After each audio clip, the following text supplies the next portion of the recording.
Cette semaine, je me suis préparé pour Noël, pas en achetant le cadeau, mais plutôt en m'entraînant physiquement et mentalement pour le réveillon. Parce que le repas de Noël en France est comme un marathon. Il faut être en forme, ça dure des heures et on a la nausée juste après. La plupart des Français ne fêtent pas Noël pour fêter Jésus-Christ, mais plutôt pour fêter le pain d'épices. Et oui, la seule religion vraiment pratiquée pendant Noël, c'est celle du gastronomisme.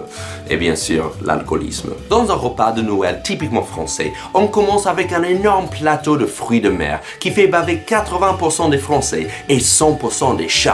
Mais pas moi. D'abord, j'aimerais parler avec la personne qui a nommé tout ça des fruits de mer.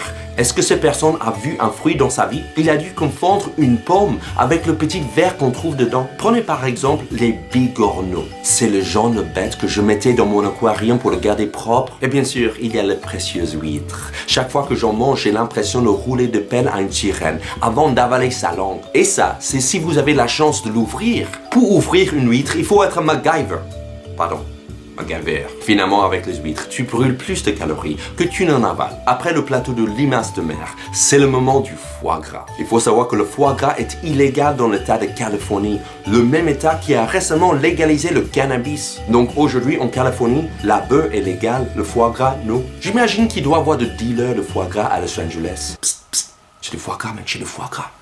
J'ai du mi-cuit, mec. Mais finalement, je comprends les gens de la Californie parce qu'honnêtement, nourrir un animal jusqu'à ce que son foie explose, l'engraisser jusqu'à ce qu'il pèse 4 fois plus que normal, le gaver, qu'il puisse plus mâcher, c'est monstrueux. Chez nous, aux States, on fait ça qu'aux enfants. Et c'est pour imiter l'oie qu'on vient de manger, qu'on continue de se gaver avec le plat principal, la dinde au marron, qui est probablement le truc le plus sec qu'on puisse manger. Il s'avère que c'est pendant ce plat qu'on boit le plus de vin, mais c'est juste pour pouvoir avaler ce véritable étoupe chrétien. Et s'il te reste encore de la place, on finit avec la fameuse bûche de Noël. C'est là où la langue et le reste du corps ne sont plus du tout d'accord. La bûche de Noël traditionnelle est faite avec la crème au beurre. Ce qui est logique parce que chaque fois que je mange de la crème, je me dis, il manque un peu de gras. Je pense que ce gâteau est en forme de bûche pour les brûlures que ça va faire dans ton estomac. Et on arrose tout ça, bien sûr, avec un petit digestif. Parce qu'un feu marche toujours mieux avec un peu d'alcool. Bref, après ce repas, je ne veux plus entendre un seul Français dire que les Américains mangent trop.